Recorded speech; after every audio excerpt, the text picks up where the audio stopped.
Salut à tous, c'est H31, bienvenue dans cette nouvelle vidéo critique. Aujourd'hui, on se retrouve pour parler de The Boys saison 5. Et ouais, The Boys a pris fin il y a peu. Je vais vous donner dans cette vidéo mon avis à chaud sur cette saison finale d'une série que j'ai beaucoup aimée.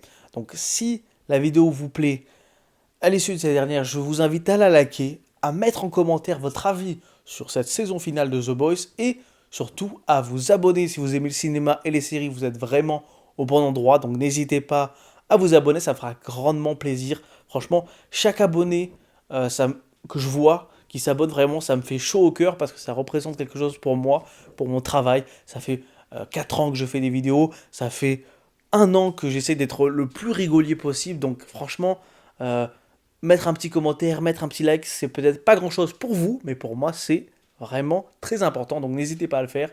Et sur ce, on va pouvoir passer à la critique. C'est parti.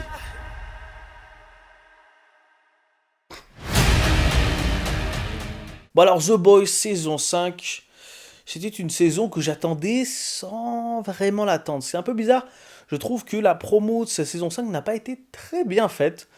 Honnêtement, la saison 5 me vendait une saison un peu cheapos. Et force est de constater que c'était un peu le cas, malheureusement. Alors, moi, The Boys, de base, je suis très très fan, hein. J'aime beaucoup la série. Alors, la BD, je vais être honnête avec vous, je sais ce qui se passe dedans. J'ai vu plein de vidéos qui en parlent, etc. Mais j'ai jamais lu. Parce que voilà, j'ai pas vraiment pris le temps de le faire. Et puis, je suis pas très fan du style graphique, je dois avouer. Même si, voilà, j'adore l'univers, le style graphique me repousse un tout petit peu. Donc, un jour, je lirai les BD. Ça, c'est sûr. Je pense que je m'y pencherai dessus. Mais pour l'instant, je me suis vraiment juste concentré sur la série, qui est certes un peu différente, mais que j'aime vraiment beaucoup. Et vraiment, j'ai vraiment adoré les 3 premières saisons. Je trouve que c'est vraiment une série qui reprend vraiment avec brio les principes qu'on a pu retrouver dans le MCU ou dans le DCU, ou vraiment tout l'univers super-héroïque qu'on connaît tous, et dont je suis très grand fan, et le détourne pour nous montrer vraiment des super-héros plus réels, parce qu'en réalité, on va pas se mentir, hein, dans la vraie vie, dès que tu donnes beaucoup de pouvoir à quelqu'un, il devient assez monstrueux, c'est souvent le cas malheureusement. Et bien imaginez des gens avec des super-pouvoirs dans une société comme la nôtre, ça serait, je pense, assez désastreux, malheureusement. Et The Boys, c'est une bonne critique de ça. C'est une critique de plein de choses. C'est très politique. C'est une série qui m'a toujours bien plu. Même son côté vraiment graveleux, trash. Je trouve que c'était pas gratuit. Ça a un propos, même si parfois c'est juste dans un sens comique, que c'est parfois graveleux, mais aussi ça dénonce certaines choses. Et moi, ça m'a vraiment plu. Il y a quelques années, il y avait eu la saison 4, donc l'avant-dernière saison. J'avais fait une critique sur la chaîne que je n'ai jamais finalement sortie. J'avais filmé, et je l'ai jamais monté, je l'ai pas sorti. Mais globalement, la saison 4, déjà, j'avais été un peu déçu parce que je trouvais que la série était en perte de vitesse totale. Parce que je trouvais que la saison 3 était énorme, c'est-à-dire qu'il se passait plein de trucs. On a eu l'épisode Erogasme et tout, c'était vraiment une saison super, il se passait vraiment plein de trucs, l'introduction de petits soldats et tout, genre vraiment c'était une très très bonne saison. Et je trouve qu'en fait la saison 4, il y avait une perte de vitesse énorme, il y avait des intrigues peu intéressantes, des trajectoires de personnages qui me plaisaient pas tant. Je trouvais qu'on rallongeait un petit peu la série artificiellement. Et franchement, je vous le dis, avec saison 5, je vais devoir réitérer un propos que j'avais déjà tenu lors de la critique de la saison 5 de Stranger Things, c'est pourquoi vous obstinez-vous à faire 5 saisons si en vrai il se passe pas grand chose et qu'il y a plein d'épisodes de remplissage, autant faire une saison 4 de 13 épisodes avec le meilleur de la saison 4 et le meilleur de la saison 5 et clôturer tout en une saison. Je sais pas, 5 saisons, c'est pas obligatoire. Enfin, franchement, marketingment parlant, c'est stylé de dire il y a 5 saisons. Si c'est pour avoir plein d'épisodes qui servent à rien, une histoire qui stagne comme ça, eh ben ça sert à rien, c'est chiant. Et du coup, je pensais que cette saison 4 allait être explosive, il allait se passer plein de trucs, on allait être sur un grand massacre parce que Homelander allait enfin péter un plomb. Euh, Et quand j'avais vu l'abandon, je me suis dit, j'ai un peu peur, la saison a l'air un peu cheapos. Voilà, je trouve que le marketing est pas terrible, on va voir ce que ça donne, j'ai quand même un peu d'espoir, j'aime The Boys. Et franchement, au début de la diffusion de la saison 5, je trouvais que c'était sympa.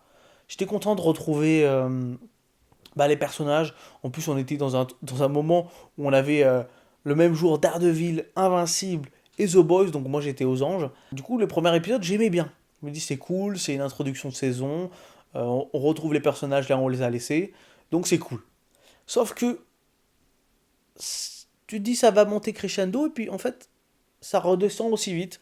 Et c'est vraiment mon gros problème que j'ai, c'est que voilà, moi je pensais que cette saison 5 allait vraiment être l'avènement de Homelander qui allait le mettre dans une folie meurtrière où il allait se prendre pour Dieu. Alors c'est le cas. En gros, Homelander dans cette saison va passer son temps à zigouiller tout le monde et à s'auto-persuader qu'il est l'homme le plus important du monde. On va avoir tout un discours sur une sorte de montée du fascisme, clairement, parce que voilà, Homelander, c'est un Trump pas du tout déguisé. Ça, les gens qui s'énervaient dans la saison 4 en disant ah, ça devient trop politique, les gars. Dès le début, ça l'était, franchement. Euh, donc, moi, j'ai pas de problème avec ça. Cette saison, clairement, manque de panache. C'est-à-dire que vraiment, euh, tout ce qui pourrait être un peu stylé est traité avec un peu trop de retenue, je trouve. Que, par exemple, voilà, un Homelander qui arrive à la Maison Blanche, qui tue le président, etc. C'est des trucs qui sont traités un peu à la légère. Et je trouve qu'en réalité, c'est toujours un peu pareil. C'est-à-dire que il y a un affrontement entre les boys et Homelander et son équipe. Et puis après, voilà, ils vont passer un épisode à vagabonder et encore une nouvelle confrontation. En fait, tout avance trop lentement alors que la saison fait que 8 épisodes. Et c'est là, mais franchement, les gars, je sais pas, tatanez-vous la tête une fois pour toutes et on en finit. Voilà. À partir du moment où Homelander, je sais plus, en début de saison, fracasse Ryan, je me suis dit là, on va dire ça va partir en sucette. Et finalement, ça redescend. Et puis après, à la fin de l'épisode 6, Petit Soldat donne le composé vie à Homelander. Du coup, on se dit, ah, il va devenir invincible, ça va être incroyable. Plus personne ne va lui résister. Épisode 7, bah, il se passe pas grand chose. Et l'épisode 8, c'est l'épisode final. Et là, j'ai vrai que j'ai un peu aimé ce côté où on va peut-être pas faire un final grandiose, un final un peu plus émotionnel, entre guillemets, mais je trouve que ça marche pas très bien.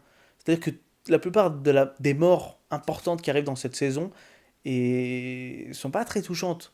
C'est-à-dire que dès le début, Homelander tue A-Train pour un personnage qui a eu un développement pas incroyable, mais c'est-à-dire que vraiment il est passé d'un bad guy à un mec un peu plus sympa qui aide les boys à la fin. Se débarrasser de lui comme ça, je me dis bon, ok. J'ai l'impression qu'il savait pas trop comment finir son arc. Et puis voilà, un peu plus tard, voilà, dans l'avant-dernier épisode de Frenchie meurt, ça j'ai bien aimé, mais ça m'a pas non plus touché la manière dont c'est fait. Alors que pourtant j'adore le personnage de Frenchie. Voilà, à la fin, bon, j'étais très content comme Lander meurt, honnêtement. Mais par exemple, je trouvais que la confrontation finale entre Yugi et Butcher m'a pas trop ému, quoi. Je me disais peut-être que le pic d'émotion va arriver au moment où Yugi va devoir affronter Butcher, et bien finalement, bah, pas tant que ça. C'est-à-dire que il le tue. Bon, c'est un peu touchant parce que voilà, on comprend que finalement Butcher à la dernière minute avait changé d'avis, il voulait plus tuer tous les super parce que Yugi lui rappelle un peu son frère. Plein d'éléments ne marquent pas comme ça aurait pu marquer avant, ou si ça avait été amené avec un peu plus de développement, avec une meilleure écriture. Là, je trouve que tout ce qu'on essaye de nous donner dans cette saison, on passe un peu à côté. Et c'est dommage pour une série qui promettait du lourd pour le final, quoi. Et je suis un peu déçu, c'est-à-dire que soit les personnages, on les voit pas, on les met au placard pendant longtemps, hein. Par exemple, Ryan, c'est pas très cathartique, on va dire, tu vois. Même The Deep, sa mort, bon, on la prévoit un ou deux épisodes avant qu'elle arrive. Du coup, quand elle arrive, tu fais bon, bah ouais, bah, c'est bien fait pour sa gueule, il le méritait. Pareil pour Homelander, mais ça nous fait rien. Moi, je t'ai même pas réjoui qu'il meure. Genre, j'étais là. Enfin, bref, je suis un peu. Je suis déçu, je suis déçu. Le seul truc que j'ai bien aimé, c'est vraiment qu'il y a des scènes d'action un peu sympas. On a toujours un truc un peu délirant. Parfois, l'humour est quand même bien dosé par moment. Et même si des fois, je trouve qu'il est un peu lourd. Mais un peu comme dans les autres saisons. Et puis, la dynamique entre les personnages est bien. Elle est touchante. Les personnages, on voit qu'ils ont vécu beaucoup de choses ensemble. Et ça, c'est le truc qui est un peu touchant. Donc, la dynamique entre tous les boys, elle marche vraiment bien. Moi, je suis vraiment attaché à ces personnages-là. Mais le reste, bah, c'est un peu osef. Voilà, je suis un peu déçu. J'ai pas développé énormément de choses. Je me suis peut-être un peu répété, mais je pense que globalement, on a tous un peu le même avis sur cette saison 5. C'est dommage. C'est fortement dommage. Donc, n'hésitez pas à me dire ce que vous en avez pensé dans les commentaires. On se retrouve très bientôt pour une nouvelle vidéo. Et sur ce, eh bien, on se dit à la prochaine. Ciao.